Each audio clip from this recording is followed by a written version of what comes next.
Hei, mulai bulan ini, mari kita kelola keuangan kita masing-masing secara terpisah.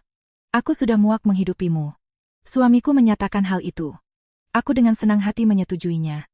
Dan seperti biasa, ketika keluarga suamiku yang selalu datang untuk makan gratis sepuasnya menginjakkan kaki di dapur, mereka terkejut dan menjerit melihat pemandangan di depan mata mereka. Sari terbangun oleh suara alarm pada pukul 6 pagi. Di luar jendela langit masih agak gelap, tetapi ia tidak suka terburu-buru di pagi hari. Agar tidak membangunkan suaminya, Bima, ia bangkit perlahan, mengenakan jubah mandinya, dan melangkah ke kamar mandi. Percikan air dingin sepenuhnya mengusir sisa rasa kantuknya. Ia berusia 31 tahun dan telah bekerja di sebuah perusahaan logistik besar selama 8 tahun. Bermula sebagai koordinator biasa, ia kini menjabat sebagai manajer tim pengiriman internasional. Gaji bulanannya adalah Rp50.000. Dan bonus kuartalannya kadang bisa mencapai Rp20.000. Pekerjaannya sangat menguras saraf. Kontainer yang tertahan di bea cukai, kesalahan pemrosesan dokumen, hingga pemasok yang melanggar tenggat waktu adalah masalah tanpa henti. Namun, Sari memiliki kemampuan untuk mengambil keputusan dengan cepat dan menemukan solusi dalam situasi apapun. Ia pergi ke dapur, menyalakan pembuat kopi, dan mengeluarkan bahan sarapan dari kulkas. Memasak adalah cara baginya untuk bersantai setelah melewati hari yang berat. Saat memotong sayuran atau mencampur adonan, pikirannya terbebas dari panggilan telepon dan email yang tak ada habisnya, memberinya waktu-waktu untuk beristirahat. Pada akhir pekan, ia bisa menghabiskan 5 jam di dapur untuk mencoba resep baru, dan itu memberinya kebahagiaan sejati. Bima muncul di dapur sekitar pukul 7 pagi, dengan wajah yang masih mengantuk dan rambut berantakan. Ia bekerja sebagai insinyur desain di sebuah perusahaan konstruksi dengan penghasilan bulanan Rp35.000. Untuk ukuran kota Jakarta tempat mereka tinggal, itu adalah gaji yang stabil dan lumayan. Ketika mereka menikah 5 tahun lalu, Sari telah memperjelas posisinya. Ia tidak ingin pembagian peran tradisional. Ia tidak berniat menjadi ibu rumah tangga. Saat itu Bima setuju tanpa banyak berpikir, tampak terkejut bahwa Sari bahkan mengangkat topik seperti itu. Namun, seiring berjalannya waktu, kehidupan mengalir ke arah di mana Sari mengambil alih semua pekerjaan rumah tangga. Bukan karena kewajiban, tetapi karena ia menyukainya. Jika rumah bersih dan rapi, hatinya tenang. Memasak menjadi hobinya. Bima tidak pernah menuntut hal ini darinya. Ia hanya menerimanya sebagai sesuatu yang sudah semestinya. Sarapan hari ini adalah semur daging sapi yang dimasak perlahan, telur dadar gulung bumbu, dan jus jeruk peras segar. Bima makan dalam diam sambil menatap berita di ponselnya. Sari menghabiskan kopinya dan menatap suaminya.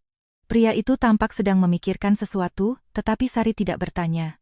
Setiap orang pasti punya hal yang sedang dipikirkan. Setelah sarapan, Bima berangkat lebih dulu, karena harus menghadiri rapat pagi pukul 9. Sari masih punya waktu 30 menit. Ia mencuci piring, mengelap meja makan, dan memasukkan pakaian ke mesin cuci. Semuanya dilakukan secara mekanis, cepat, dan tanpa mengeluarkan banyak tenaga. Hari di kantor berlalu dengan sibuk seperti biasanya. Pemasok dari Tiongkok menunda pengiriman suku cadang, sehingga ia harus mencari rute transportasi alternatif. Setelah 3 kali rapat video dan puluhan penyesuaian dokumen melalui email, masalah itu akhirnya terpecahkan tepat saat jam istirahat makan siang. Pak Budi, direkturnya, hanya mengangguk puas. Pria itu sudah tidak terkejut lagi dengan kemampuan Sari dalam menemukan solusi di situasi tersulit sekalipun. Sore harinya, ia mampir ke supermarket besar di dekat rumah. Besok adalah hari Sabtu. Hari di mana keluarga Bima akan datang. Ini adalah ritual yang sudah berjalan selama 3 tahun terakhir. Semuanya bermula setelah kakak laki-laki Bima, Bagus, dan istrinya, Ayu, memiliki anak kedua. Bagus berusia 38 tahun dan Ayu 34 tahun. Anak-anak mereka lahir berturut-turut dengan jarak 2 tahun, dan kini mereka memiliki 2 anak laki-laki berusia 10 dan 8 tahun, serta seorang anak perempuan berusia 4 tahun. Ayu kelelahan karena harus mengurus anak-anak 24 jam sehari, sementara Bagus selalu sibuk bekerja. Saat itulah, Ibu Ratna, ibu dari Bima dan Bagus, mengusulkan agar mereka berkumpul di rumah Bima dan Sari setiap hari Sabtu. Karena rumah mereka luas dan Sari pandai memasak, Ibu Ratna berdalih ingin membebaskan Ayu dari dapur setidaknya 1 hari dalam seminggu. Sari tidak menolak. Ia suka memasak untuk banyak orang, melihat wajah-wajah puas, dan mendengar pujian. Ia memenuhi troli belanjanya. 2 ekor ayam utuh untuk dipanggang, 1 kilogram daging sapi untuk rendang, 3 jenis sayuran segar, banyak sayuran lalap, krim segar, 3 jenis keju, tepung gandum kualitas premium untuk membuat mie buatan sendiri, serta buah-buahan seperti anggur tanpa biji, raspberry dan blueberry untuk makanan penutup, coklat masak, krim asam, telur, hingga susu. Jumlah yang tertera di kasir cukup fantastis, yaitu Rp1.540.000. Sari membayar dengan kartu debitnya, menerima struk, dan memasukkannya ke kompartemen khusus di dompetnya. Ia memiliki kebiasaan mengumpulkan semua struk dan mencatat pengeluarannya dalam file Excel sebulan sekali. Bukan karena pelit, tetapi karena ia suka mengetahui kemana uangnya pergi. Hal itu memberinya perasaan memegang kendali atas situasi. Sesampainya di rumah, Bima sudah duduk di sofa dengan laptop di pangkuannya. Sari membawa kantong belanjaan yang berat ke dapur dan mulai menata isinya. Suaminya melonggok ke dapur dan menatap tumpukan bahan makanan yang melimpah di atas meja. Besok orang tuaku datang. Kan? Iya, juga Mas Bagus, Mbak Ayu, dan anak-anak. Aku beli banyak, tapi itu porsi untuk 7 orang kan? Kalau ditambah kita berdua jadi 9 orang. Dan biasanya ibumu membawa sisa makanannya untuk seminggu penuh ke rumah, jawab Sari santai. Bima mengangguk dan kembali ke laptopnya. Sambil menata bahan makanan di rak, Sari merencanakan masakannya untuk besok di dalam kepala. Pertama, masukkan ayam ke oven. Butuh waktu 2 jam, jadi sementara ayam dipanggang, aku bisa menyiapkan rendang, lalu salad, mie, dan terakhir makanan penutup. Hari Sabtu dimulai sejak pagi buta. Pukul 8 pagi, Sari sudah mengenakan celemek dan memproses ayam di dapur. Ia mendengarkan musik jazz lembut yang membantunya fokus. Sambil minum kopi dari cangkir besar, ia tenggelam dalam proses memasak. Ia mengisi rongga ayam dengan tumisan jamur, bawang bombay, keju, dan rempah-rempah. Permukaannya diolesi campuran bumbu dan krim asam, dibungkus aluminium foil, lalu dimasukkan ke oven. Sementara ayam dipanggang, ia menyiapkan rendang daging. Daging yang sudah dibersihkan dimasak dengan santan kental dan bumbu rempah selama berjam-jam. Sari bergerak dengan lincah dan cekatan. Tangannya mengingat semua gerakan. Bima baru muncul di dapur menjelang pukul 11 siang. Dengan wajah masih mengantuk, mengenakan celana rumahan dan kaos yang sudah kusut. Di atas kompor, 3 panci sudah mendidih, dan dari oven tersium aroma ayam yang sangat menggugah selera. Di atas meja makan, sayuran yang sudah dipotong untuk salad menumpuk seperti gunung.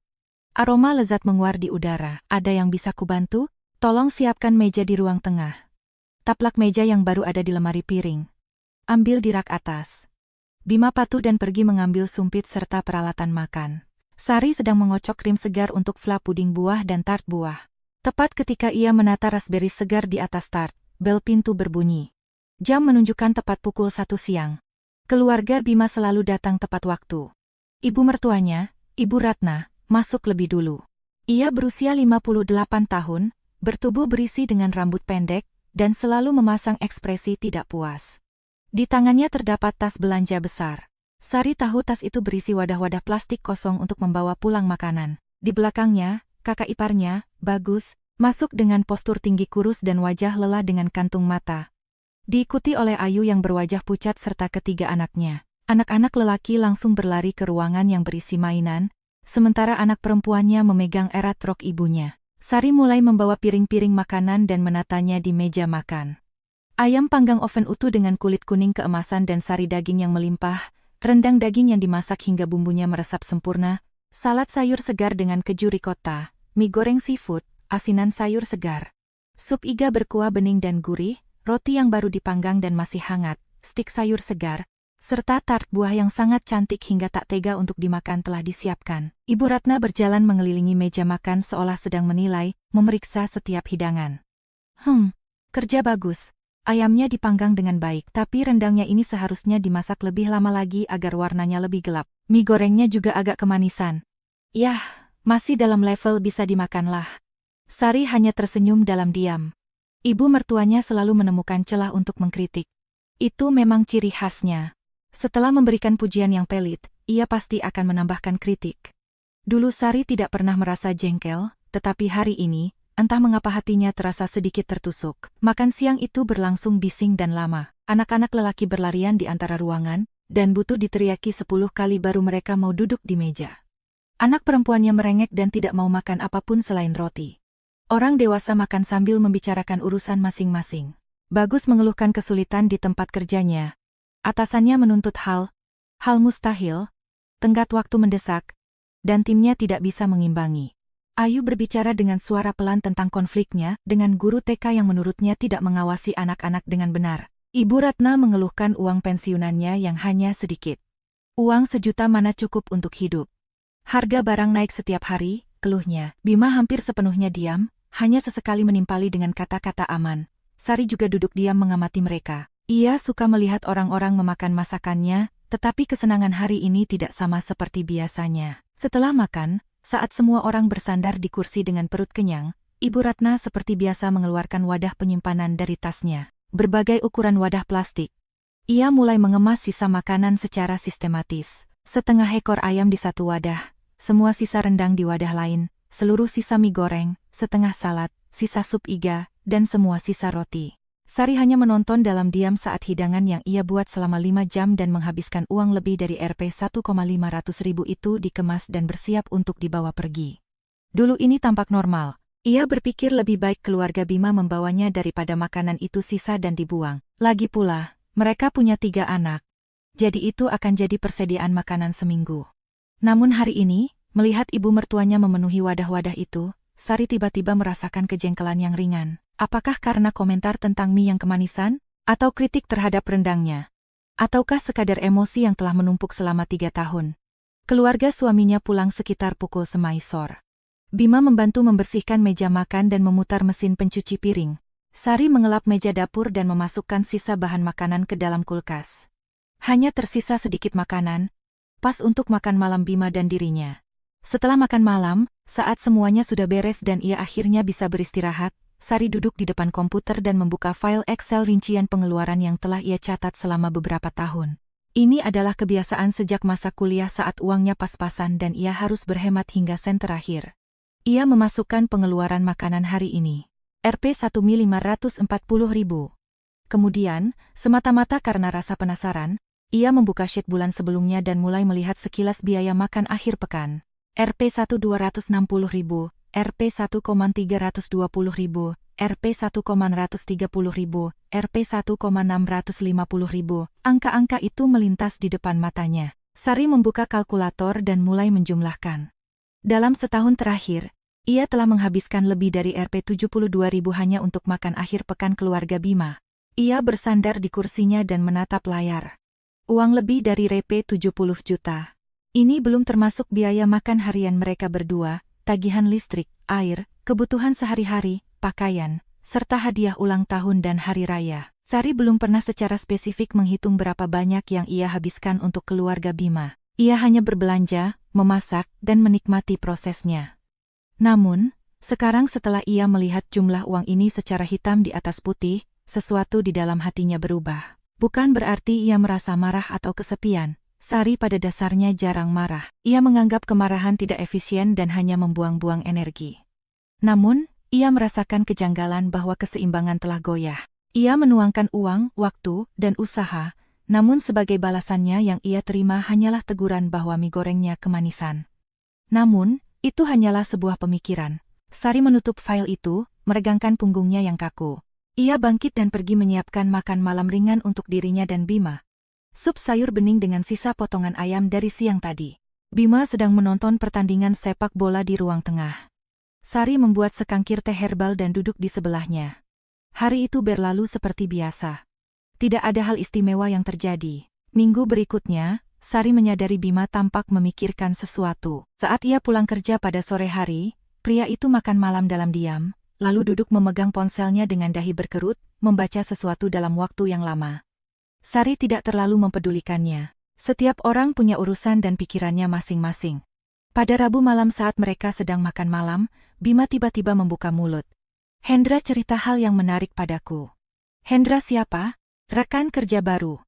Dia pindah ke divisiku sebulan yang lalu. Dia duda, umurnya sekitar 41 tahun. Sari mengangguk sambil terus makan saladnya. Lalu, cerita apa yang dia sampaikan? Dia cerita tentang perceraiannya. Saat pembagian harta gana gini, istrinya mengambil setengah dari rumah mereka.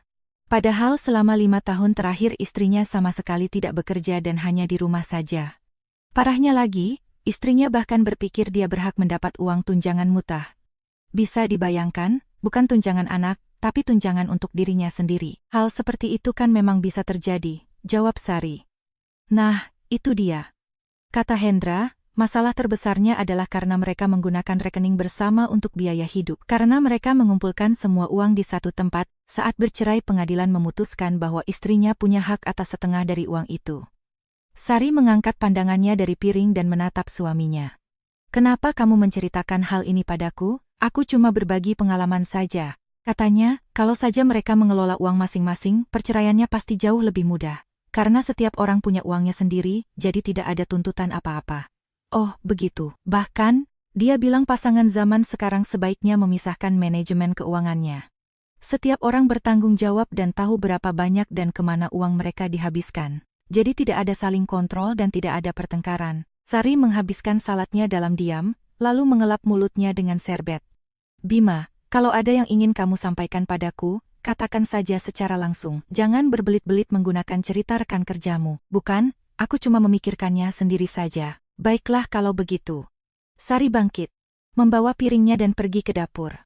Jika Bima belum siap bicara langsung, ia tidak berniat memaksanya. Sari tidak suka menebak-nebak atau sindiran. Jika ada yang ingin dikatakan, katakan saja. Jika tidak, ya sudah. Keesokan harinya, hari Kamis, Bima pulang kerja dan kembali terlihat melamun. Sari sedang menyiapkan ikan salmon panggang dengan perasan lemon dan rosemary untuk makan malam. Bima duduk di kursi dapur, memegang ponselnya dengan dahi berkerut, membaca sesuatu. Saat Sari berjalan melewatinya, ia melirik layar ponsel suaminya. Itu adalah artikel tentang kemerdekaan finansial dalam pernikahan. Ia tidak mengatakan apa-apa dan melanjutkan memasak. Setelah makan malam, Bima pergi ke ruang tengah, sementara Sari mencuci piring. Melalui jendela pemisah, ia melihat suaminya duduk di sofa dan mengetik sesuatu di kotak pencarian laptopnya. Sari tahu suaminya sedang menuju pada suatu keputusan. Sebuah ide sedang berkembang di kepalanya, dan ia pasti akan segera mengutarakannya. Namun, Sari tidak berniat mendesaknya. Ia akan membiarkan Bima sampai pada pemikirannya sendiri dan mengucapkannya sendiri. Hari Jumat berlalu dengan tenang. Sari lembur hingga larut malam untuk menyelesaikan laporan bulanan yang harus dikirim ke kantor pusat. Ia tiba di rumah sekitar pukul 10 malam dengan tubuh lelah. Bima telah memanaskan sisa makaroni panggang dari makan siang untuknya. Mereka makan dalam diam di depan televisi dan tidur lebih awal. Sabtu pagi dimulai dengan persiapan untuk menyambut keluarga mertua lagi. Sari bangun pukul 8, minum kopi, dan pergi ke pasar ikan untuk membeli bahan segar. Ia memutuskan untuk mencoba memasak ikan salmon. Ia sudah lama ingin mencoba resep salmon panggang saus krim. Ia berkeliling pasar dan memilih ikan paling segar. Harga salmon utuh cukup mahal, sekitar Rp450.000 per kilogram. Ia membeli 2 kilogram. Ia juga membeli sayuran, rempah, keju, dan krim. Total ia menghabiskan Rp1.380.000. Kembali ke rumah, ia mulai meracik sihirnya di dapur. Ikan salmon dibersihkan, lalu diisi dengan irisan lemon dan dill. Ia membuat saus dari krim, sedikit perasan anggur putih, caper, dan bawang putih. Ikan dimasukkan ke dalam oven dan dipanggang sambil sesekali disiram saus. Ia juga menyiapkan gratin kentang dengan daging giling, 3 jenis salad dan limun buatan sendiri dari lemon segar dan daun mint. Menjelang pukul 1 siang, meja makan sudah tertata sempurna. Keluarga mertua tiba tepat waktu. Ibu Ratna langsung masuk ke dapur dan mengendus-endus. Bau ikan ya? Masak salmon, pasti mahal.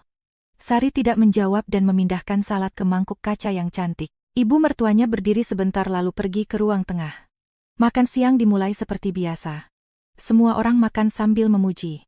Ikan salmonnya sangat luar biasa. Lembut, lembab, dengan rasa krim ringan yang istimewa. Anak-anak makan dengan lahap sampai pipi mereka menggembung. Ayu menanyakan resepnya. Bagus makan dalam diam namun wajahnya terlihat puas. Tentu saja, Ibu Ratna memberi catatan bahwa sausnya akan lebih baik jika lebih kental, dan limunnya terlalu banyak lemon. Tapi ini sudah menjadi tradisi. Ibu mertuanya tidak bisa membiarkan acara makan selesai hanya dengan pujian. Sari mendengarkan sambil berpikir bahwa ia telah menghabiskan hampir Rp1.400.000 dan 5 jam waktunya untuk makanan ini. Dan sebagai balasannya, yang ia terima adalah kritik tentang kekentalan saus. Saat semua orang sudah selesai memakan makanan penutup, Ibu Ratna merogoh tasnya untuk mengeluarkan wadah penyimpanan. Namun, sebelum mulai mengemas makanan, ia tiba-tiba menoleh pada Sari. Sari, Kamu tahu tidak kalau pasangan muda zaman sekarang mengelola keuangan mereka secara terpisah? Sari yang sedang merapikan piring kosong menghentikan langkahnya dan menatap lurus ibu mertuanya. Mengelola keuangan secara terpisah? Iya, artinya, setiap orang mengelola dan menggunakan uangnya sendiri-sendiri. Katanya itu jauh lebih nyaman. Nyaman untuk siapa maksud ibu? Tentu saja nyaman untuk keduanya. Coba pikirkan, kalau suami istri menggabungkan uang mereka, konflik mudah terjadi, kan? Yang satu pakai lebih banyak, yang lain pakai lebih sedikit. Akibatnya mulai muncul ketidakpuasan. Tapi kalau dikelola sendiri-sendiri, setiap orang bertanggung jawab atas uangnya sendiri, jadi tidak akan ada pertengkaran. Sari perlahan meletakkan tumpukan piring di meja. Di mana ibu membaca artikel seperti itu? Di internet.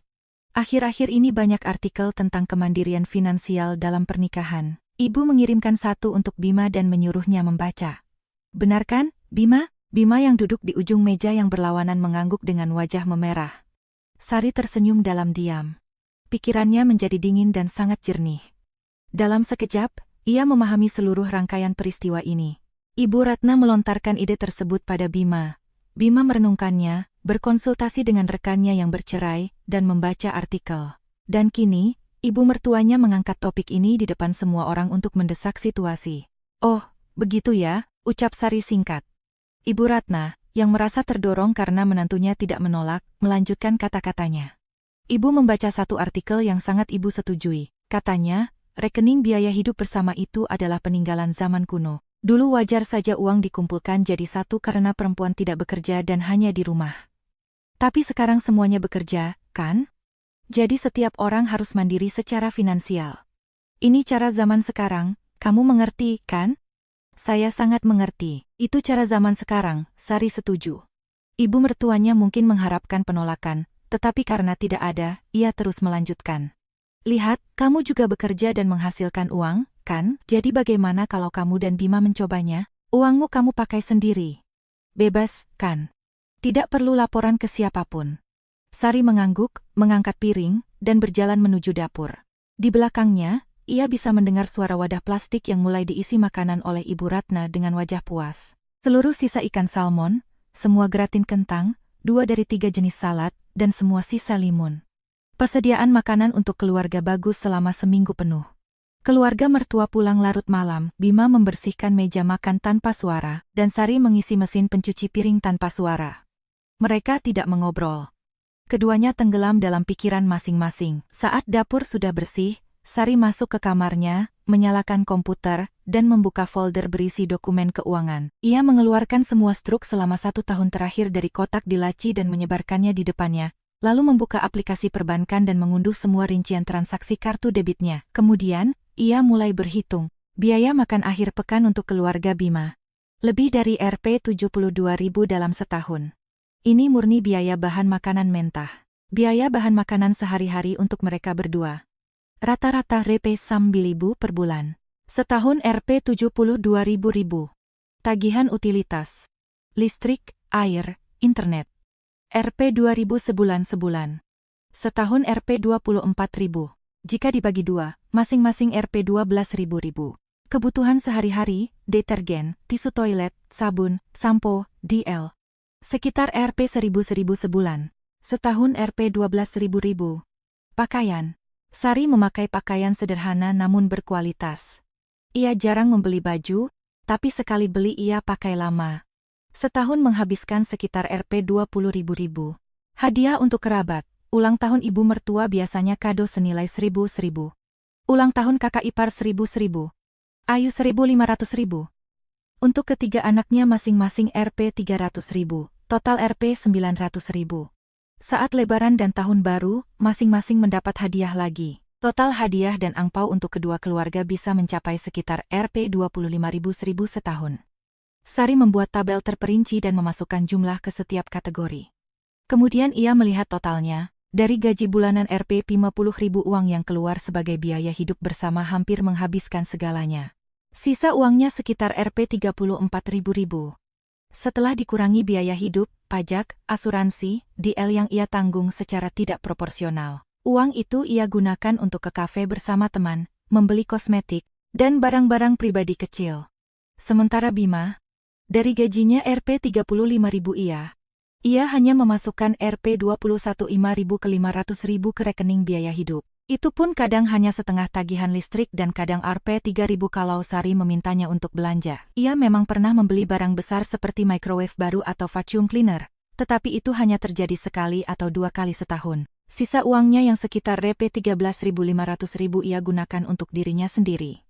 Gadget terbaru yang ia sukai, mengganti ponsel atau smartwatch setiap 6 bulan. Berkumpul minum kopi dan menonton bola bersama teman-temannya setiap Jumat malam, yang bisa menghabiskan Rp500.000 sekali jalan. Ia juga sering menggunakannya untuk membantu ibunya yang selalu mengeluh kehabisan uang pensiun, untuk biaya perbaikan kanopi rumah mertua, atau sekadar memberi uang saku karena ibunya bilang tidak punya uang. Sari menyimpan tabel tersebut dan menutup laptopnya. Ia bangkit, meregangkan tubuhnya, dan pergi ke dapur dan menyeduh teh mint. Ia duduk di dekat jendela dan menatap pemandangan malam kota Jakarta. Mengelola keuangan secara terpisah. Cara zaman sekarang. Setiap orang bertanggung jawab sendiri. Ide yang sangat menarik. Terutama, akan sangat menarik melihat seberapa lama Bima bisa bertahan jika Sari benar-benar menyetujui usulan ini. Sari menyesap tehnya dan tersenyum simpul. Ia tidak marah, juga tidak sedih. Ia hanya berpikir bahwa mulai sekarang sebuah eksperimen menarik akan dimulai, dan hasil eksperimen ini akan sangat bermakna. Minggu berikutnya, Bima tampak semakin tenggelam dalam pikirannya. Beberapa kali ia hendak mengatakan sesuatu, tetapi membatalkannya. Sari mengamatinya dengan rasa ingin tahu layaknya seorang ilmuwan yang mengamati objek eksperimen sesaat sebelum tindakan penting. Selasa sore, Bima kembali menyinggung soal rekan kerjanya, Hendra. Kamu tahu, Hendra hari ini menunjukkan artikel tentang kemandirian finansial pasangan, dan itu sangat meyakinkan. Katanya, kalau suami istri menggabungkan uang, seringkali salah satu pihak mulai merasa dimanfaatkan. Yang satu bekerja keras menghasilkan uang untuk keluarga, sementara yang satu lagi hanya memanfaatkannya.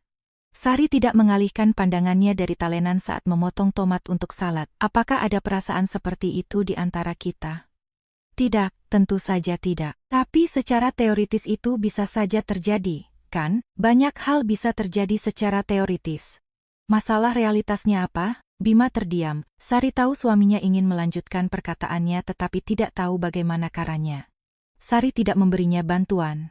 Ia membiarkannya merapikan pikirannya dan berbicara sendiri. Pada hari Rabu, Bima pulang lebih awal dari biasanya. Sari belum pulang karena ada rapat dengan pemasok. Ketika ia tiba sekitar pukul 8 malam, Bima sedang duduk di sofa memangku laptop, jelas sedang menunggu sesuatu. Sari menyiapkan makan malam sederhana berupa udang tumis bawang putih dan nasi. Mereka makan dalam diam. Setelah itu, Sari pergi mandi. Saat ia keluar dari kamar mandi dengan jubah mandi, rambut masih basah, Bima masih duduk di sofa, tetapi laptopnya sudah tidak ada. Ia hanya duduk meremas-remas bantal sofa. Sari, kita harus bicara. Sari duduk di kursi berlengan di seberangnya, merapikan jubahnya. Ia menatap suaminya dengan tenang dan menunggu. Begini, aku sudah banyak berpikir tentang kehidupan kita, tentang bagaimana kita hidup, dan juga tentang masalah keuangan. Sari tetap diam. Jadi, menurutku kita perlu membuat sedikit perubahan pada cara pengelolaan anggaran kita. Perubahan seperti apa? Bima menelan ludah dan mengusap dahinya. Sari tahu ini adalah kebiasaan yang muncul saat ia gugup. Menurutku, kita harus mulai mengelola keuangan kita secara terpisah. Aku rasa itu cara yang lebih modern dan benar. Setiap orang bertanggung jawab mengelola dan menggunakan uangnya sendiri. Ini pasti akan menghilangkan banyak potensi konflik. Apakah kita punya konflik masalah uang? Tidak, tapi di masa depan itu bisa saja terjadi, kan? Begitu. Artinya, untuk mencegah konflik yang belum terjadi tetapi secara teoretis bisa terjadi, mari kita pisah keuangannya. Benar begitu? Bima terbata-bata. Ya, benar. Lagi pula, bukankah itu membebaskan? Setiap orang bisa bebas menggunakan uangnya sendiri tanpa perlu melapor ke siapapun. Pernahkah aku menuntutmu melapor kepadaku? Tidak. Lalu kenapa kebebasan itu diperlukan? Bima terdiam sejenak, lalu seolah takut keberaniannya luntur, ia memuntahkannya dengan cepat.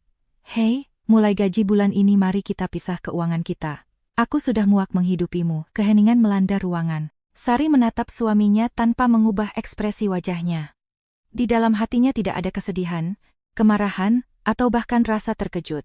Hanya pemahaman dingin yang eksis. Akhirnya, apa yang harus datang telah tiba. Bima telah memuntahkan kata-kata yang menyiksanya selama berminggu-minggu. Sari perlahan tersenyum. Bima menegang, mengantisipasi sebuah ledakan. Itu ide yang sangat bagus, ucap Sari dengan tenang. Apa? Ide yang sangat bagus. Aku sepenuhnya setuju dengan usulmu. Bima tercengang. Matanya membelalak. Kamu mau melakukannya? Tentu saja. Mengelola uang secara terpisah benar-benar cara zaman sekarang dan itu hal yang benar. Setiap orang bertanggung jawab untuk mengelola dan menggunakan uangnya sendiri. Sangat adil, kan? Kamu juga berpikir begitu, kan? Tentu saja. Kalau begitu, mari kita mulai besok juga. Tidak perlu ditunda, kan? Bima duduk dengan mulut sedikit terbuka. Ia jelas sudah bersiap menghadapi pertengkaran, air mata, dan tuduhan, bahkan sudah berlatih logika bantahan dan jawaban.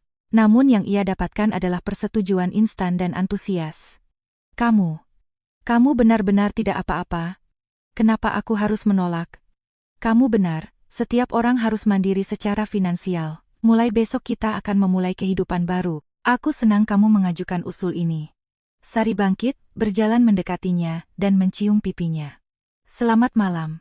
Aku harus bangun pagi besok. Sari masuk ke kamar tidur, meninggalkan Bima yang benar-benar kebingungan di sofa. Ia tidak tahu apakah ia harus merasa senang atau waspada. Reaksi ini sama sekali di luar dugaannya. Sari berbaring di tempat tidur dan menutup matanya. Hatinya tenang dan dingin. Bima menginginkan manajemen keuangan yang terpisah. Ia akan mendapatkannya secara penuh, beserta semua efek domino dari keputusan itu. Mulai besok, kehidupan baru akan dimulai, dan kehidupan itu akan sangat menarik. Sari tidak marah. Ia bukan tipe wanita yang hanya menahan diri. Ia adalah orang yang bertindak. Dingin, penuh perhitungan, dan efektif. Dan Bima akan segera menyadari bahwa ia telah menerima persis seperti apa yang ia minta, tanpa kurang satu huruf pun. Kamis pagi dimulai secara berbeda. Sari bangun pada waktu yang sama seperti biasanya, pukul 6 pagi. Ia bangun perlahan, mandi, kembali ke kamar tidur, mengenakan setelan kerjanya, dan merapikan rambutnya dengan rapi. Bima masih tertidur pulas menguasai separuh tempat tidur. Di dapur, ia menyalakan pembuat kopi dan mengeluarkan makanan dari kulkas, tetapi kali ini bukan bahan untuk sarapan berdua seperti biasanya. Hari ini ia hanya memasak untuk dirinya sendiri. Ia memecahkan 3 butir telur ke dalam mangkuk, mencampurnya dengan sedikit susu dan sejumput garam, lalu menuangkannya ke wajan panas. Sementara telur dadarnya dimasak, ia memotong alpukat tipis-tipis dan meletakkannya di atas roti gandum panggang. Di atasnya, ia menambahkan salmon asap yang sengaja ia beli sepulang kerja kemarin. Ia memeras setengah jeruk bali, membawa piring, kopi, dan komputer tabletnya, lalu duduk di meja makan. Ia mengecek email pekerjaan dan membalas 3 pesan penting. Ia makan perlahan, menikmati setiap gigitan. Alpukatnya matang sempurna, dan salmonnya meleleh di mulut. Bima turun ke dapur sekitar pukul 7, dan menghentikan langkahnya melihat meja makan yang hanya diisi 1 piring dan 1 gelas. Selamat pagi. Pagi, jawab Sari tanpa mengalihkan pandangan dari layar tablet. Bima mendekati meja dan duduk di seberangnya. Ia menatap sarapan Sari, lalu menatap meja kosong di depannya. Punyaku mana? Sari mengangkat wajahnya dan menatap Bima dengan tenang. Punyamu, kamu buat sendiri dan makan sendiri. Ingat soal manajemen uang terpisah? Makanan juga terpisah. Kamu serius? Tentu saja. Kemarin kamu sendiri yang mengusulkan agar masing-masing bertanggung jawab. Aku memasak untukku dengan uangku. Kamu memasak untukmu dengan uangmu. Logis, kan? Bima membuka mulutnya untuk membalas namun kemudian menutupnya kembali. Ia bangkit, mendekati kulkas, dan membuka pintunya lebar-lebar. Di atas rak-rak kulkas terdapat berbagai wadah dan bahan makanan, dan pada setiap barang tersebut tertempel stiker merah muda cerah dengan tulisan besar Sari. Apa-apaan ini? Kamu menandai semuanya? Tentu saja, ini bahan makananku yang kubeli dengan uangku. Manajemen keuangan yang terpisah menuntut penyimpanan yang terpisah juga. Kamu bisa beli bahan makananmu sendiri. Kapanpun kamu punya waktu. Belilah. Atau beli sepulang kerja, terserah kamu. Sari, kamu sedang bercanda? Tidak, aku hanya mengikuti aturan yang kamu buat sendiri tadi malam. Bukankah keuangan terpisah berarti kita masing-masing bertanggung jawab? Ataukah itu bukan maksudmu? Bima terdiam menatapnya. Sari dengan tenang meminum habis kopinya, memasukkan tabletnya ke dalam tas. Ia bangkit, membawa piringnya ke wastafel, mencuci piring, cangkir, dan garpunya, mengelapnya hingga kering, dan meletakkannya kembali ke tempat semula. Semoga harimu menyenangkan. Sari melemparkan kalimat itu sambil lalu dan keluar dari dapur. Bima tertinggal berdiri di tengah dapur. Ia membuka kulkas lagi, menatap stiker-stiker itu dengan putus asa, lalu mengambil botol air minum yang tidak berstiker. Ia menuangkan segelas penuh air, menenggaknya sekaligus, meraih jaketnya, membanting pintu dengan keras, dan bergegas keluar apartemen. Sari duduk di mobilnya di area parkir, mendengar suara pintu dibanting, dan tersenyum simpul. Ia menyalakan mesin dan meluncur ke kantor. Hari kerjanya berlalu seperti biasa. Tidak banyak masalah, semuanya terselesaikan dengan cepat. Saat jam istirahat makan siang, Sari pergi ke kafe mewah di dekat kantornya, memesan salad udang macan dan segelas anggur putih. Ia menghabiskan Rp 350.000, tetapi tidak merasa menyesal sedikit pun. Makanannya sangat lezat. Setelah makan, ia membuka aplikasi perbankan di ponselnya dan membuka rekening tabungan berjangka baru sebagai dana darurat. Ia menyetor Rp 15.000 hampir sepertiga dari gajinya. Ini akan menjadi jaring pengaman pribadinya. Bima tidak tahu soal rekening ini, dan tidak perlu tahu. Lagi pula, keuangan mereka terpisah. Sore harinya, Sari mampir ke supermarket besar. Ia mendorong trolinya sambil menyusuri lorong-lorong perlahan, tetapi kali ini ia tidak memilih barang yang biasa ia beli untuk keluarga. Hari ini ia hanya memasukkan barang-barang yang ia sukai ke dalam keranjangnya. 1 kilogram udang kupas premium seharga Rp 100.000 dulu Bima bilang udang itu seperti karet dan tidak suka. Alpukat berkualitas tinggi yang dulu disebut Bima makanan seperti rumput tak enak. Keju Camembert Prancis mahal, 400 gram seharga Rp 250.000 yang hanya dari baunya saja sudah membuat Bima mengerutkan dahi. Filet ikan kakap merah segar dan kantik seharga Rp 400.000 per kilogram ia membeli 1,3 gram. Asparagus hijau seharga Rp 120.000. Kotak kecil buah raspberry dan blueberry segar, masing-masing Rp 80.000. 3 jenis kokelat Belgia seharga Rp 100.000. Sebotol anggur putih yang cukup bagus seharga Rp 400.000. Sekotak kapsul kopi varian favoritnya seharga Rp 280.000. Minyak zaitun perasan pertama, cold press, yang mahal seharga Rp 200.000. Sepotong besar keju parmesan seharga Seriba 80.000. Selain itu, ia juga membeli sayuran segar, rempah-rempah, buah-buahan, yogurt merek premium, dan air mineral dalam botol kaca. Tagihan di kasir mencapai angka fantastis. Rp 2.370.000.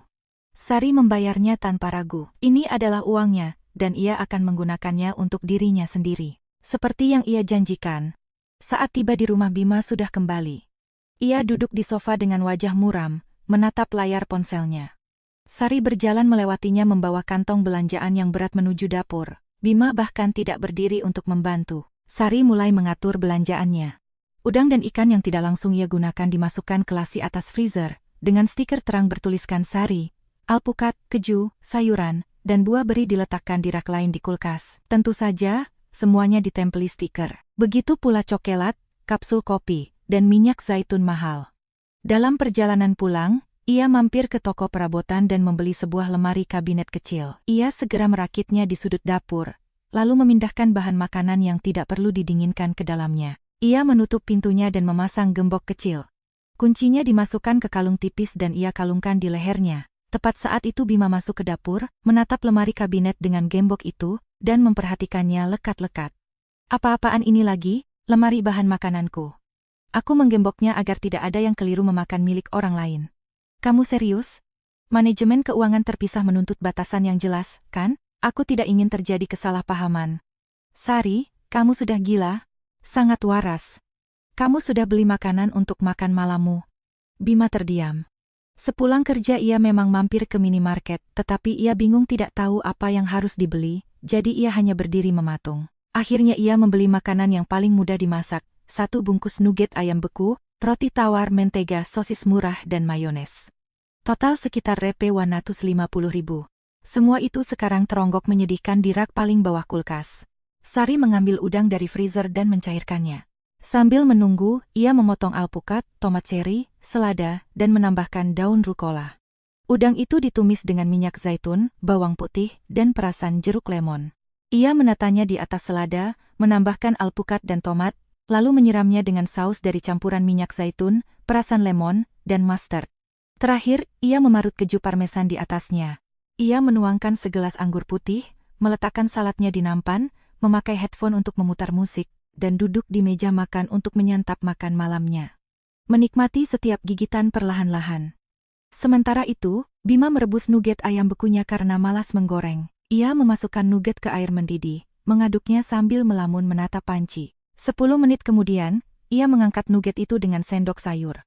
Karena direbus terlalu lama, kulit nugget itu hancur menjadi bubur dan saling menempel. Ia menuangkan gumpalan mirip bubur itu ke atas piring dan melumurinya dengan mayones. Membawa garpu, ia duduk di depan televisi di ruang tengah, mengunyah gumpalan tepung berserat layaknya karet itu dalam diam.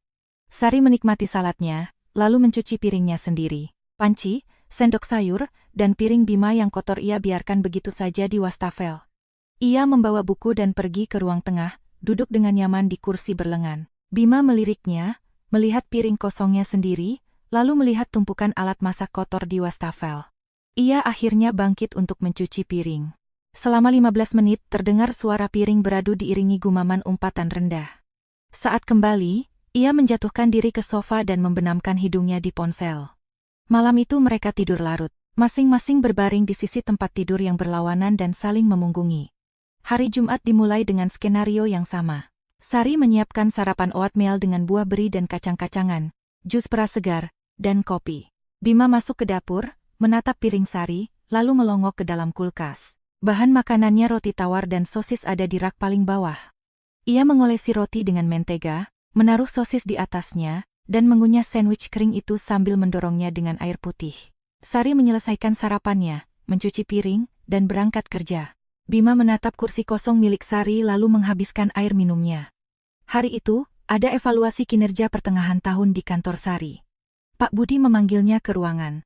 Selama 30 menit mereka mendiskusikan pencapaiannya, dan hasilnya luar biasa. Sari mendapat peringkat tertinggi dan tambahan bonus sebesar Rp20.000. Ia keluar dari kantor Pak Budi dengan perasaan sangat puas. 20 juta adalah uang yang banyak. Ia berencana menyetorkannya ke rekening tabungan barunya. Saat makan siang, ia pergi ke restoran mewah bersama rekannya, Rina. Ia memesan steak daging sapi dengan sayuran panggang, sementara Rina memesan pasta seafood. Sambil makan, mereka membicarakan pekerjaan dan rencana akhir pekan. Gimana urusan rumah tanggamu? Tanya Rina. Sangat menarik, jawab Sari sambil tersenyum simpul. Maksudnya? Bima mengusulkan agar kami mengelola keuangan secara terpisah. Dan aku setuju. Rina yang sedang makan pasta langsung tersedak dan terbatuk.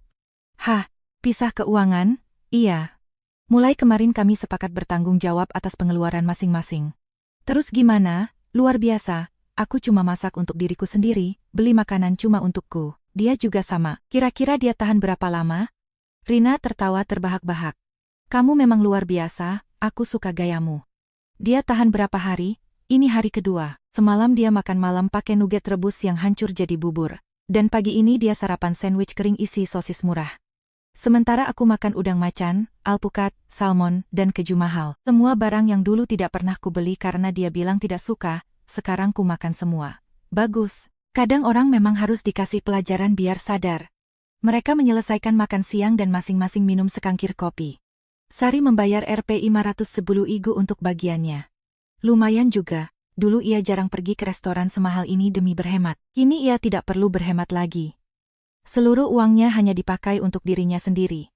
Sore harinya ia kembali mampir ke supermarket segar dan membeli tiram mentah segar. Ia juga membeli roti Prancis, keju camembert, buah ara, dan madu yang selama ini selalu ingin ia masak di rumah. Ia menghabiskan Rp20.000.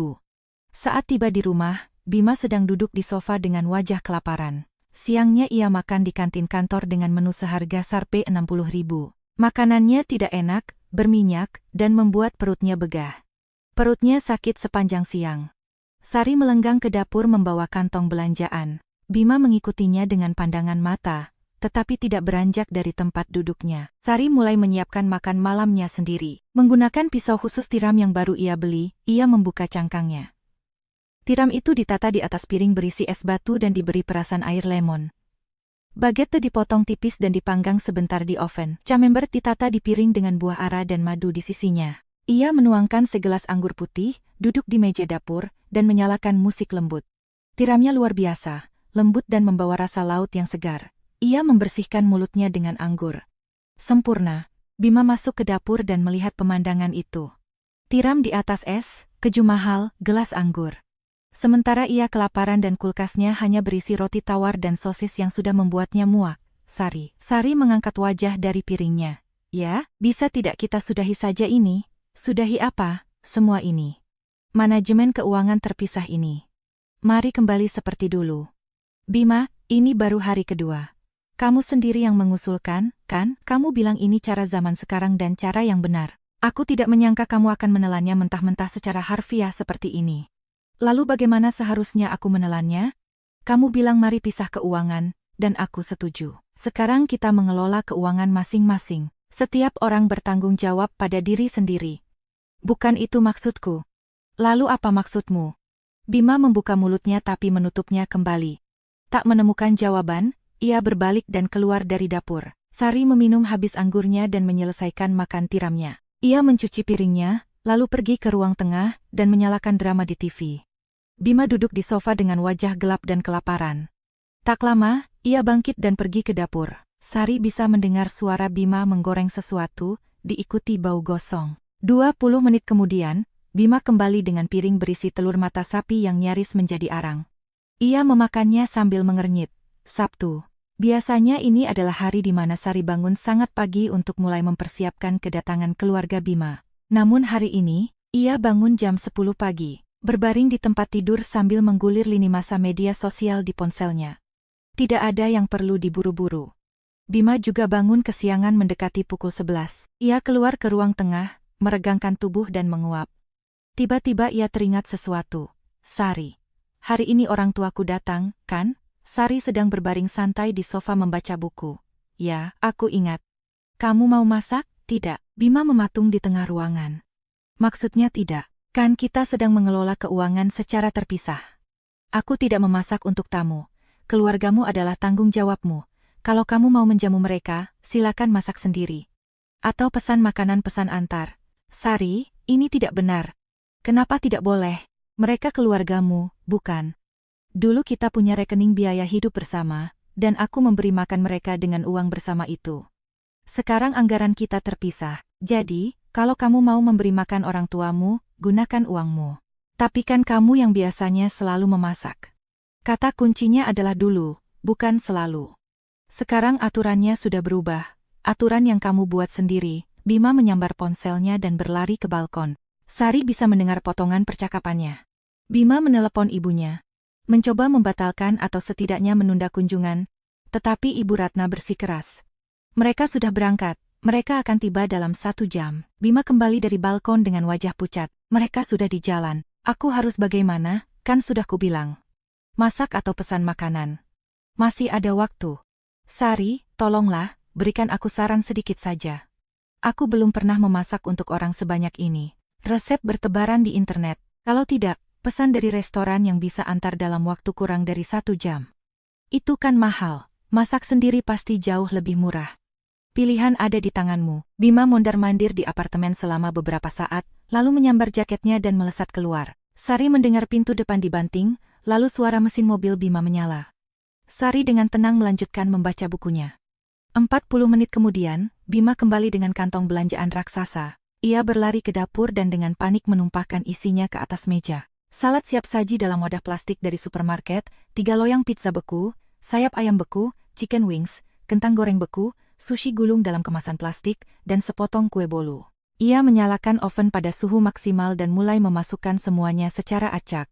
Pizza di 1 loyang, sayap ayam di loyang lain, kentang goreng di loyang ketiga semuanya dimasukkan bersamaan. Sari masuk ke dapur untuk mengambil minum, melihat kekacauan ini, dan keluar sambil mendengus menahan tawa. Bima berputar-putar seperti gasing, membuka dan menutup pintu oven berulang kali. Hasilnya, ada bagian yang hangus, ada pula yang masih beku di dalam. Tepat pukul 1 siang, bel pintu berbunyi. Sari yang membuka pintu. Di depan pintu, berdiri Ibu Ratna dengan tas berisi wadah kosong, Ayu, dan 3 anaknya. Ibu mertuanya masuk dan mengendus-endus udara. Baunya agak aneh ya, Sari, kamu masak apa? Saya tidak masak apa-apa, Bu. Halo, silakan masuk. Ibu Ratna menatap menantunya dengan tatapan tak mengerti dan masuk ke ruang tengah. Ia melihat Sari kembali duduk di sofa sambil memegang buku. Tamu datang dan kamu malah baca buku di hari Sabtu? Iya, saya sedang membaca. Bukunya sangat menarik. Silakan masuk dan duduk, Bu. Keluarga Bima masuk ke ruang tengah dan duduk di sofa. Anak-anak langsung berlari ke ruang mainan. Bagus dan Ayu saling berpandangan. Biasanya, saat mereka tiba, meja makan sudah tersaji penuh hidangan, tetapi kini ruang makan terlihat kosong. Bima melesat keluar dari dapur dengan wajah berkeringat dan memerah. Ayo, sudah siap, saya siapkan sekarang. Ia mulai membawa piring-piring makanan. Piring-piring itu berisi makanan yang masih dalam wadah aslinya. Bima bahkan tidak memindahkannya ke piring yang pantas. Pizza yang setengah hangus dan setengah beku. Sayap ayam yang beberapa di antaranya gosong menghitam, sementara yang lain bagian dalamnya masih beku. Kentang goreng yang menggumpal jadi satu balok. Sushi gulung yang hancur berantakan dengan nasi berceceran. Semuanya ditata di atas meja. Ibu Ratna menatap pemandangan itu dengan ngeri. Bima, kamu yang masak semua ini? Ya, aku beli dan kupanaskan. Sari mana? Kenapa dia tidak masak? Sari meletakkan bukunya dan menatap ibu mertuanya dengan tenang. Kami sedang mengelola keuangan secara terpisah. Ibu ingat, 3 minggu lalu ibu memberitahu saya betapa nyamannya cara itu. Bima mengikuti saran ibu.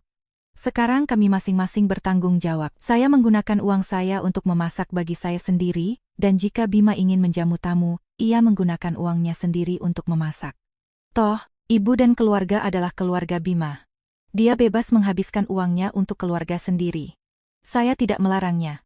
Tapi uang saya adalah uang saya. Ibu Ratna membuka mulutnya tapi tak ada suara yang keluar. Bagus tertawa kecil. Ayu menggigit bibirnya untuk menahan tawa. Makan siang dimulai dalam kesunyian yang berat.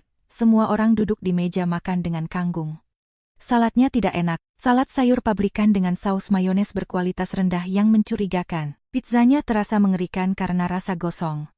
Sayap ayamnya alot seperti karet, kentangnya menggumpal dan dingin di dalam. Sushinya hancur dan susah dimakan. Anak-anak menolak makan ini. Anak bungsunya mulai menangis, meminta makanan enak seperti biasanya. Ayu mencoba menenangkan anaknya, tetapi anak itu menangis lebih keras. Ibu Ratna duduk dengan wajah mengeras seperti batu dan hampir tidak menyentuh makanannya. Bagus mengunyah dalam diam sambil mengernyit. Ayu hanya meminum air putih.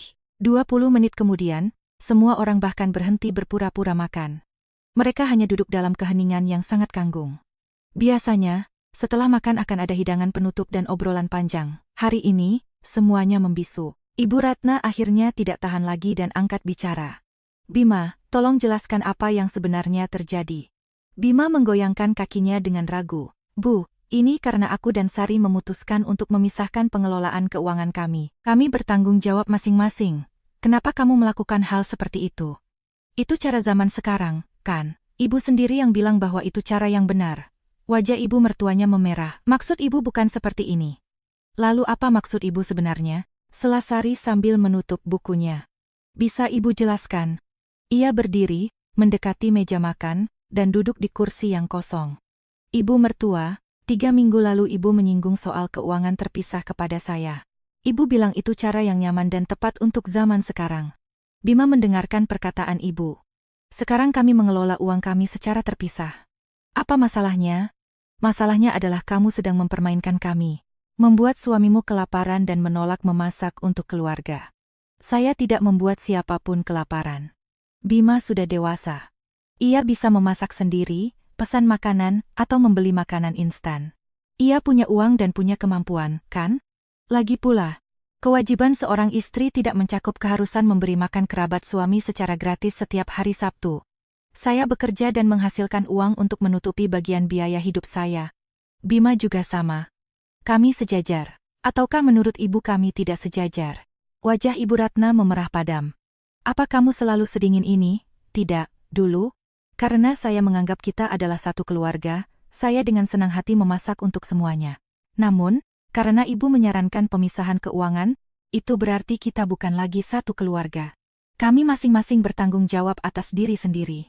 Bagus tiba-tiba menimpali dengan suara pelan namun tajam. Bima, Sari benar. Bagus, kenapa kamu protes ibunya? Ibu, hentikan. Perkataan Sari sepenuhnya benar. Jujur saja, selama ini kita terlalu terbiasa datang ke sini, memuaskan perut kita secara gratis dari tenaga dan uang Sari. Dia sudah menghabiskan banyak waktu dan uang, sementara kita bahkan membawa pulang makanan untuk bekal seminggu penuh. Kita benar-benar tidak tahu malu. Ayu mengangguk pelan.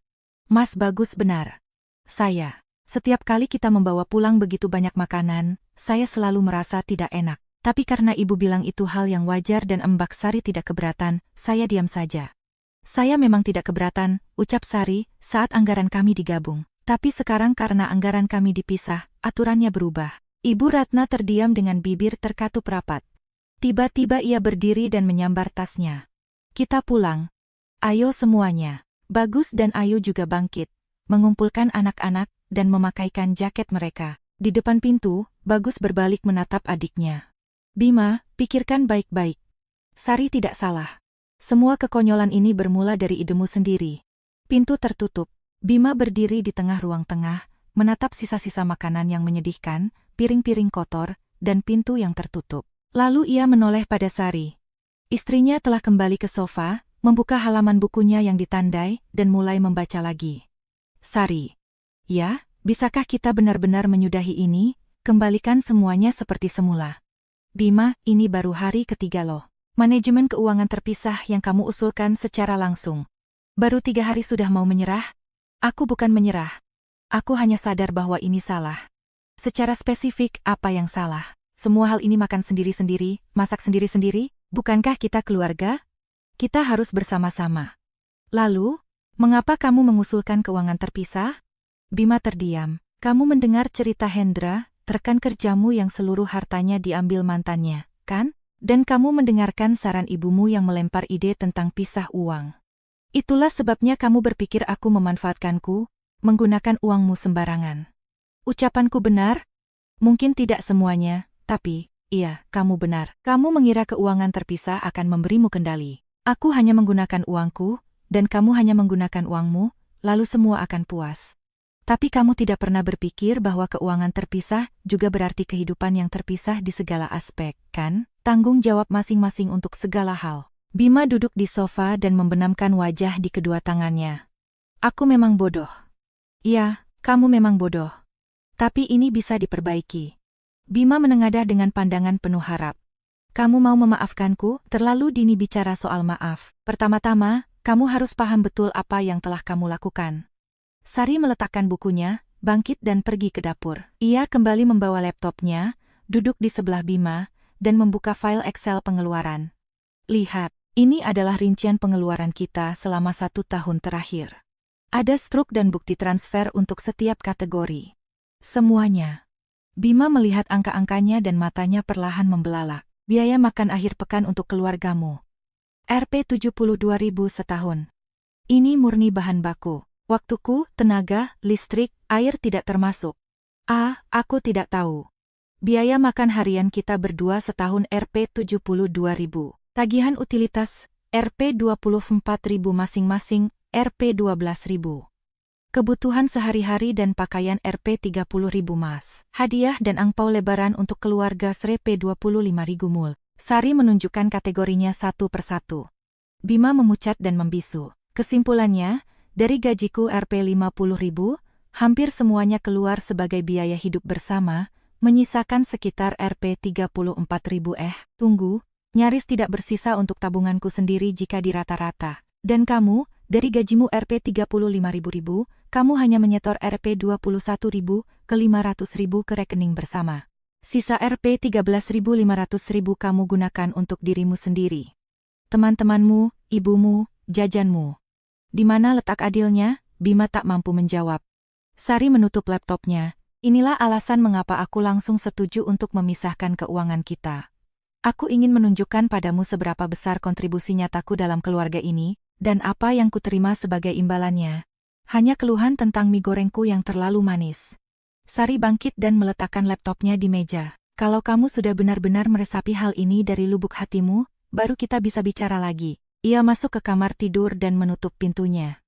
Bima tetap duduk di sofa, menatap ruang kosong. Kepalanya seperti mau pecah dipenuhi pikiran.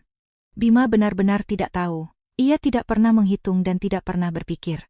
Ia menganggap Sari yang selalu memasak, membersihkan rumah, dan mengurus segalanya adalah hal yang wajar. Ia mengira itu normal dan memang seharusnya begitu. Namun, kenyataannya ia hanyalah parasit. Ia tidak membayar atas apapun yang dilakukan istrinya. Hidup nyaman berkat keringat istrinya. Dan dengan tidak tahu malunya ia menganggap dirinya lah yang menghidupi istrinya. Malam itu, ia mencoba menyiapkan makan malam. Ia merebus pasta dan menyiramnya dengan saus kemasan. Rasanya tidak karuan. Ia menelan setiap suapan dengan susah payah. Sari keluar dari kamar, memasak stek dengan sayuran panggang. Sari makan di dapur, sementara ia di ruang tengah. Mereka tidak berbicara. Hari Minggu berlalu dalam keheningan yang mencekam. Bima mencoba membersihkan apartemen tetapi tidak tahu harus mulai dari mana. Ia menyedot debu di ruang tengah lalu kehabisan tenaga. Ia mencoba mencuci pakaian, salah memilih mode di mesin cuci, dan pakaiannya menyusut. Sari sibuk dengan urusannya sendiri. Bekerja di laptop, membaca buku, menonton drama, dan mengabaikan suaminya. Sore harinya, ibunya menelepon. Bima keluar ke balkon. Percakapan panjang dan menyakitkan. Ibu Ratna menuntut, menyalahkan, dan menekan. Bima mencoba menjelaskan, tetapi ibunya tidak mau mendengar. Saat ia kembali dari balkon, wajahnya sehitam tanah. Sari menatapnya tetapi tidak mengatakan apa-apa. Mereka tidur memunggungi di tempat tidur. Bima terus berguling merenung sepanjang malam. Sari tidur nyenyak tanpa rasa bersalah. Senin, Minggu baru dimulai. Bima berangkat pagi-pagi tanpa sarapan. Ia tidak bisa memasak, dan membeli kopi serta sarapan di kafe setiap hari terlalu mahal baginya. Sari sarapan oatmeal dengan buah beri. Meminum kopi, lalu berangkat kerja. Hari di kantor berlalu dengan sibuk. Terjadi masalah lagi dengan pemasok dari Tiongkok. Entah kesalahan dokumen atau hal lain. Sari menghabiskan 3 jam menelepon, menulis email, dan menyesuaikan dokumen untuk mengidentifikasi masalahnya. Saat jam makan siang, semuanya baru selesai. Ia makan di kantin dan mengobrol dengan rekan dari divisi sebelah tentang pekerjaan dan cuaca. Sari tidak menyinggung satu kata pun tentang keadaan di rumah. Ia tidak suka membongkar urusan pribadi kepada orang lain. Sorenya, Bima pulang larut. Sari sudah selesai makan malam. Ia membuat pasta seafood yang lezat. Bima masuk ke dapur dan membuka kulkas. Bahan makanannya roti tawar dan potongan sosis kering masih ada di rak bawah. Tidak ada yang lain, ia lupa berbelanja. Sekali lagi ia mengambil roti tawar, menggigitnya, dan menelan roti kering itu dengan air putih. Sari duduk di ruang tengah menonton film, bahkan tidak menoleh ke belakang. Selasa, Rabu, Kamis berlalu dengan cara yang sama. Bima makan seadanya. Di kantin kantor atau beli makanan saat perjalanan pulang. Atau sekadar mengunyah roti. Dalam seminggu, ia sudah menghabiskan lebih dari Rp3.000 untuk makan. Pakaiannya kusut karena tidak disetrika. Apartemennya berantakan karena ia tak becus membersihkan rumah. Piring kotor menumpuk di wastafel yang ia cuci setengah bersih. Sebaliknya, Sari menjalani kehidupannya sendiri. Membuat masakan lezat, pergi ke kantor, dan bertemu teman. Segalanya berjalan baik, bahkan luar biasa. Jumat malam, Bima tidak tahan lagi. Ia pulang dan melihat Sari di dapur. Istrinya sedang memasak hidangan bebek dengan saus yeruk. Aromanya membuat pertahanan Bima runtuh. Ia duduk di meja makan, mengamati bagaimana Sari meracik sihir di depan kompor, dan bertanya dengan lirih. Sari, bisa kita bicara sebentar? Sari berbalik. Aku dengar. Maafkan aku. Aku benar-benar minta maaf. Aku sudah menyadari semuanya. Betapa salah dan egoisnya aku. Betapa aku tidak menghargaimu. Mari kita kembali seperti dulu kehidupan dengan uang bersama. Kehidupan normal di mana tidak ada pemisahan yang mengerikan ini. Sari mematikan kompor, menyekat tangannya dengan serbet, dan duduk di seberang Bima. Baiklah, tapi aku punya syarat. Apapun syaratnya. 1. Aku akan terus mencatat seluruh pengeluaran. Kamu bebas melihat kemana uang itu pergi kapan saja. Transparansi penuh. Setuju. 2. Kunjungan makan akhir pekan untuk keluargamu bukan setiap minggu, tapi sebulan sekali, dan harus dikompromikan dulu. Setuju. 3. Tidak ada lagi membawa pulang makanan dengan wadah plastik. Makanan dimasak untuk dimakan di sini, bukan untuk dibawa pulang. Setuju, setuju. 4. Jangan pernah lagi membawa saran dari orang luar seperti Hendra ke dalam masalah keluarga kita. Kalau ada masalah, bicarakan langsung denganku, bukan dengan orang lain. Aku janji. Sari menatapnya dalam diam untuk beberapa saat, lalu mengucapkan kalimat terpenting. Dan yang terakhir, kamu harus mengakui bahwa aku bukanlah parasit yang kamu hidupi. Aku adalah partnermu. Pasangan yang setara. Aku memberikan kontribusi pada keluarga kita tidak kurang darimu, malah jauh lebih banyak. Paham? Paham. Aku sungguh-sungguh paham. Bagus.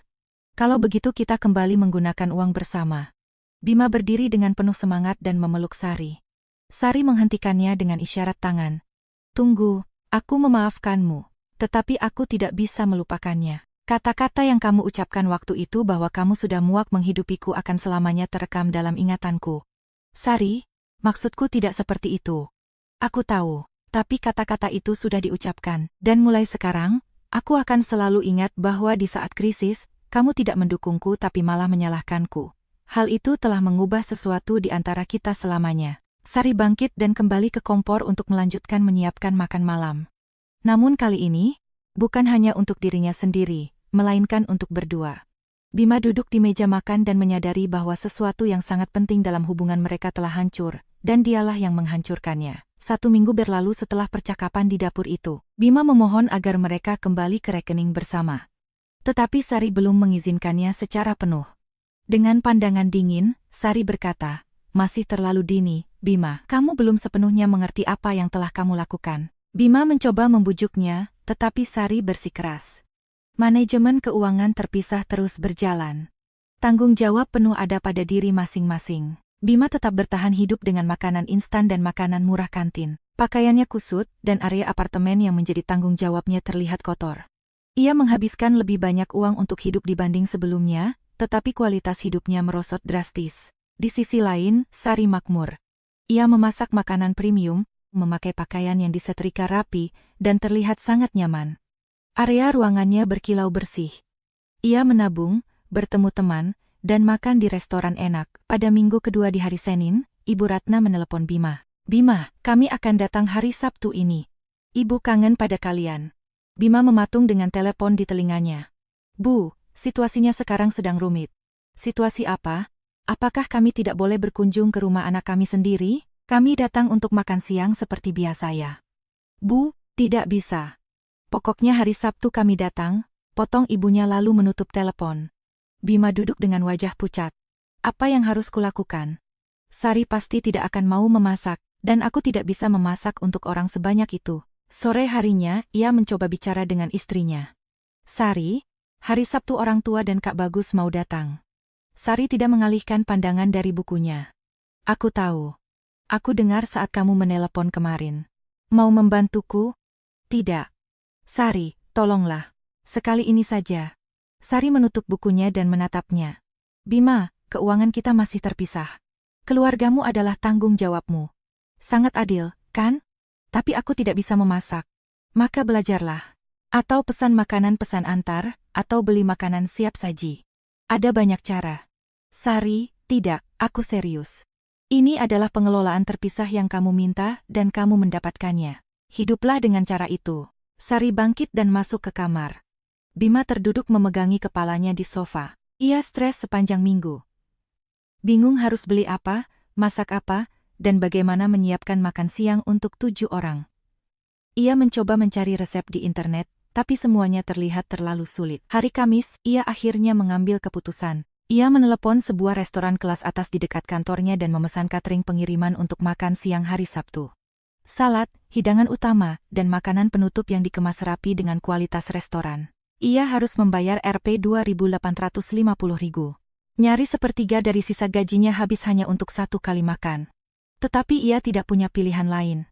Jumat sore, ia melapor pada Sari. "Aku sudah pesan makanan dari restoran. Besok siang diantar. Kerja bagus. Kamu cepat tanggap. Jadi benar-benar tidak memasak?" "Ya. Aku tidak akan ikut ke meja makan." "Kenapa? Itu makan siangmu dan keluargamu. Aku tidak diundang." "Sari, mereka akan mengira kamu sakit. Biarkan saja mereka berpikir begitu." Bima menyadari bujukannya sia-sia. Dengan hati berat ia pergi tidur. Sabtu dimulai dengan bencana. Sari bangun pagi-pagi, mandi, berpakaian, lalu mengumumkan bahwa ia akan pergi ke rumah temannya seharian. "Aku pulang agak malam. Kamu sengaja melakukannya, kan?" keluh Bima tak tertahankan. "Tidak. Aku hanya tidak ingin ikut serta dalam sirkus ini. Semoga berhasil." Sari lalu pergi. Bima ditinggal sendirian. Pukul 11 siang. Pihak restoran menelepon. Mohon maaf Bapak, kami mengalami kendala dengan pemasok bahan baku, sehingga pesanan Bapak tidak bisa kami kirimkan. Pengembalian dana akan diproses dalam waktu 3 hari kerja.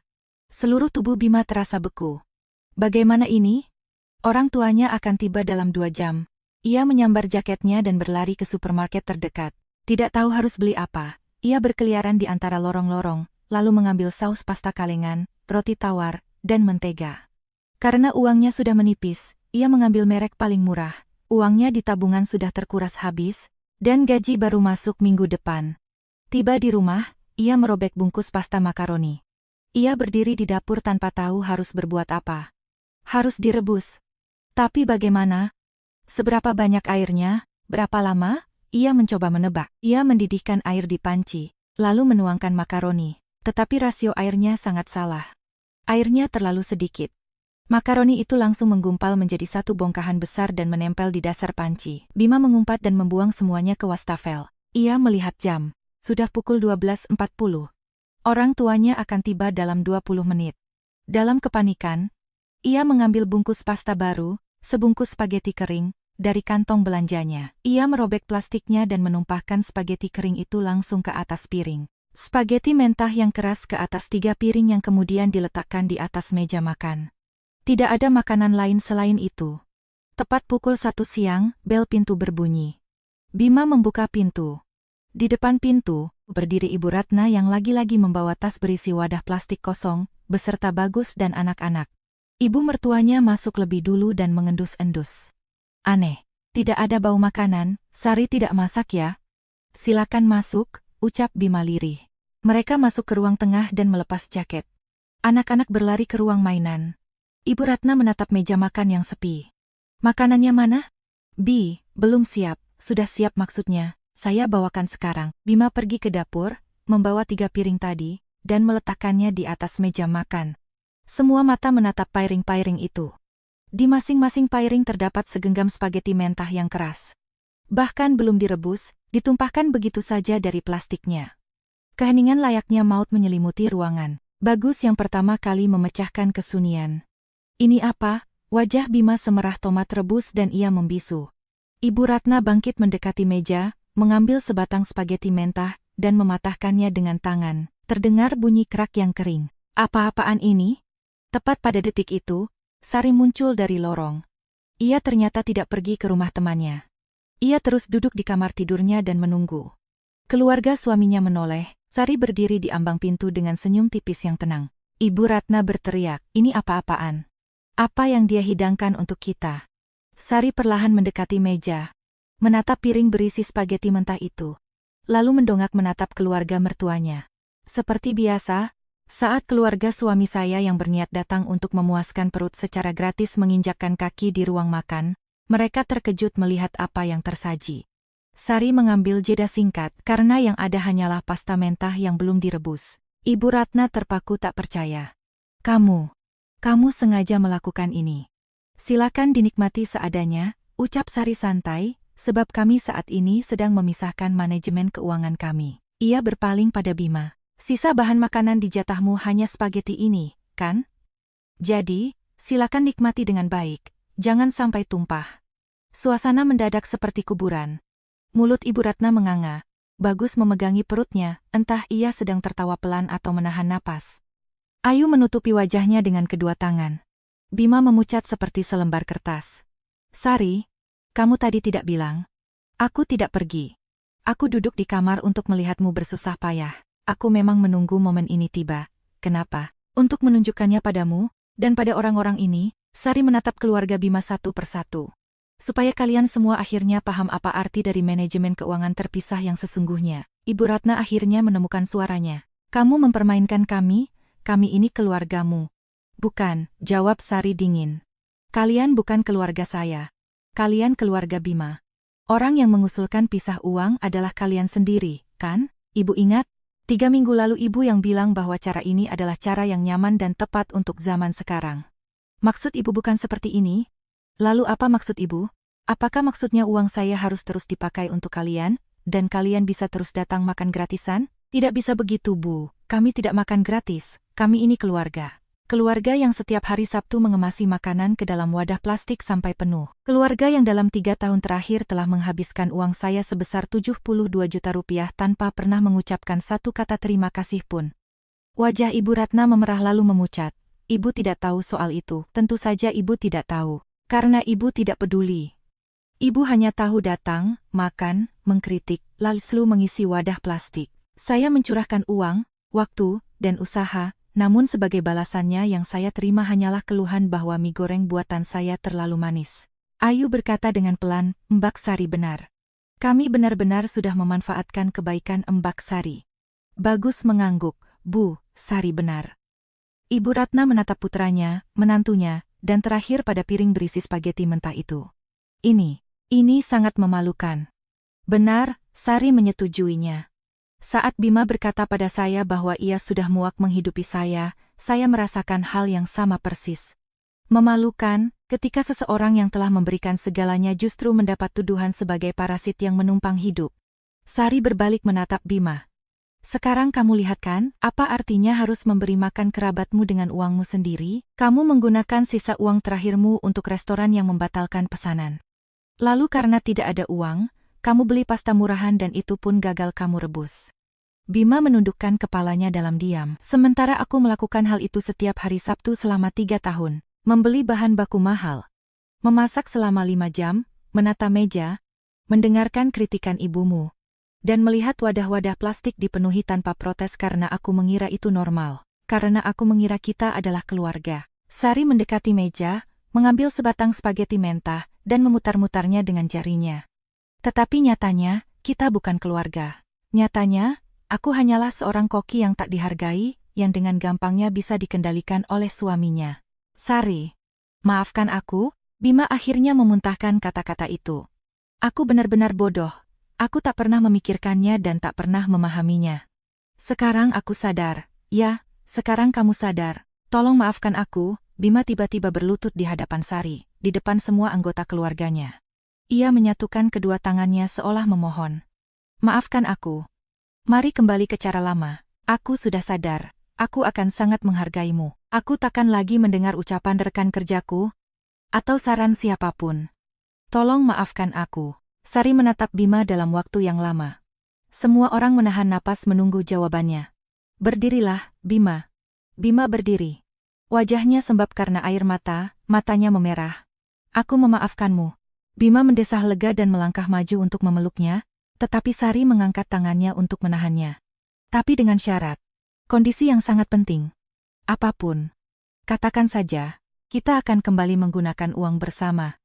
Tetapi aku akan memegang kendali pembukuan sepenuhnya. Kamu bebas mengeceknya kapan saja. Kedua, makan keluarga akhir pekan hanya 1 kali sebulan dan harus disepakati sebelumnya. Ketiga, tidak ada lagi membawa makanan sisa dengan wadah plastik. Dan terakhir, kamu harus mengakui dengan sebenar-benarnya bahwa aku bukan benalu, melainkan pasangan yang setara yang berkontribusi lebih besar padamu. Bima mengangguk sambil terisak. Aku mengakui semuanya, kamu melakukan segalanya untuk keluarga ini. Kamu yang terbaik, maafkan aku. Sari menghela napas panjang. Baiklah. Mulai Senin kita kembali ke keuangan bersama.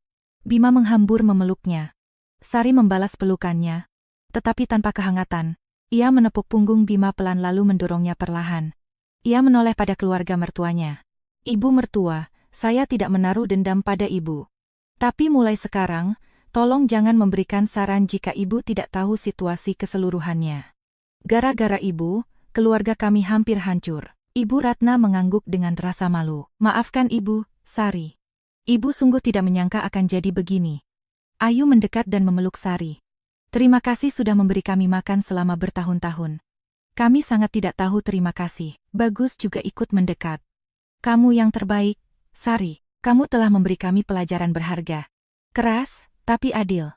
Tiba-tiba, anak bungsu Ayu berlari dari ruangan mainan ke arah orang-orang dewasa yang berkumpul di ruang tengah. Anak itu menatap ke arah meja makan. Mana nasinya? Kenapa di piring cuma ada tongkat keras? Semua orang saling bertatapan tegang, sebelum akhirnya tawa yang tulus dan memecah kebekuan meledak di ruangan itu. Sari berjalan menuju dapur. Biar saya siapkan sesuatu dengan cepat. Jangan sampai anak-anak kelaparan gara-gara kebodohan orang dewasa. Ia membuka gembok kabinetnya, mengeluarkan bahan makanan premiumnya, dan dalam 30 menit ia membuat telur dadar isi sayuran, memotong roti, dan menyajikan sosis kualitas tinggi serta keju. Makan siang yang sederhana namun mengenyangkan. Semua orang duduk di meja dan makan dalam diam. Suasananya kanggung. Tidak lagi bermusuhan, tetapi juga belum hangat. Sebuah suasana masa transisi. Selesai makan, keluarga mertuanya berpamitan tanpa berlama-lama. Ibu Ratna memeluk Sari. Terima kasih sudah memaafkan Ibu dan Bima. Kamu wanita yang kuat, saya hanya tidak suka ketidakadilan yang dibiarkan begitu saja, Bu. Itu benar. Pintu tertutup, menyisakan Bima dan Sari berdua saja. Bima menatap Sari dengan tatapan penuh rasa bersalah. Sari, apakah kamu benar-benar memaafkanku? Ya, Bima, aku memaafkanmu. Kalau begitu, apakah semuanya akan kembali seperti semula? Sari terdiam. Tidak. Tidak akan pernah kembali seperti semula. Semuanya akan berbeda.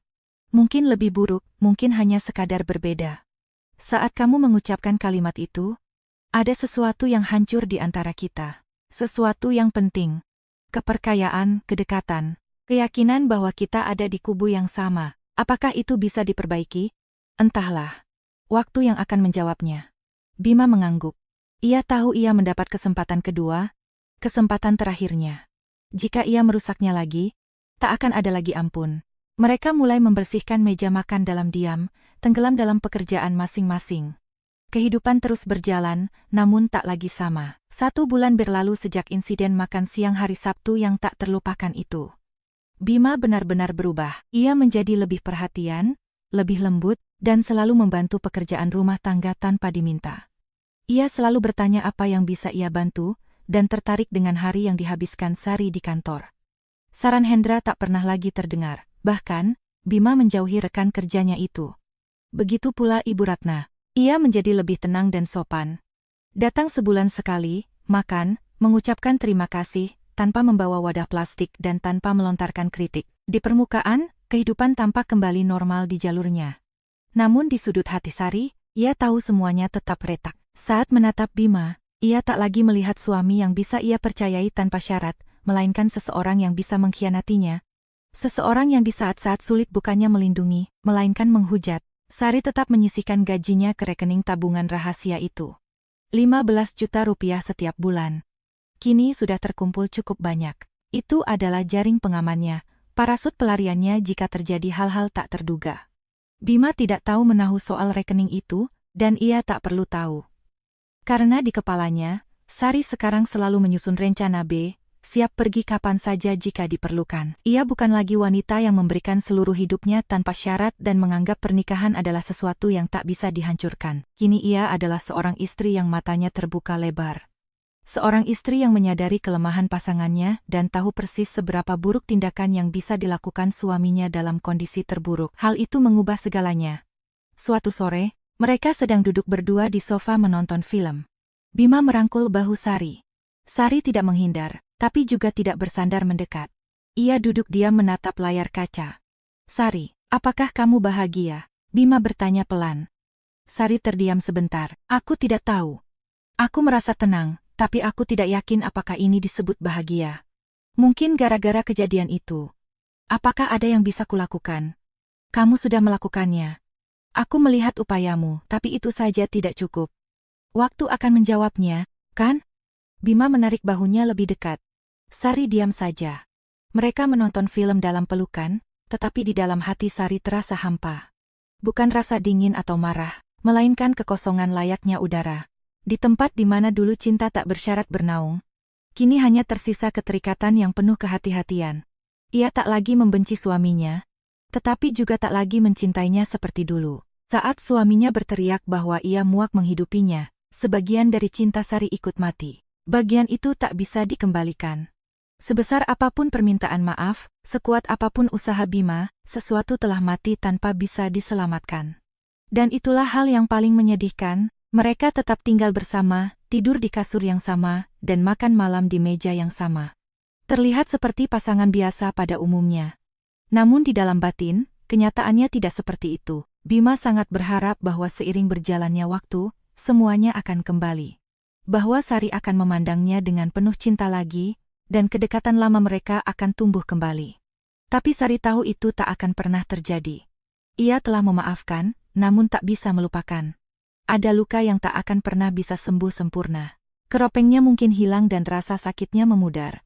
Tetapi bekas lukanya akan abadi. Dan setiap kali ia menatap Bima, ia melihat bekas luka itu.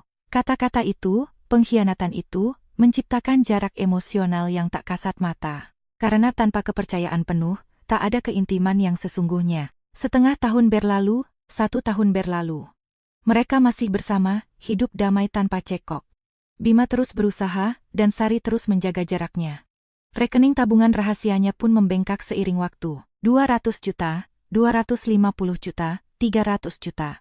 Suatu hari, Bima bertanya lagi, Sari, mungkinkah suatu saat nanti kamu akan memaafkanku dari lubuk hatimu terdalam? Sari menatapnya. Bima, aku sudah memaafkanmu. Tapi memaafkan bukan berarti melupakan, dan bukan berarti mempercayai kembali.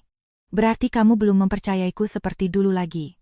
Tidak, apakah kepercayaan itu bisa kembali? Entahlah. Mungkin tidak akan. Lalu kenapa kita masih bersama? Sari merenung sejenak. Mungkin karena kebiasaan. Perceraian itu rumit dan hidup kita cukup damai saat ini. Tapi kamu sudah tidak mencintaiku lagi, ya? Aku masih mencintaimu.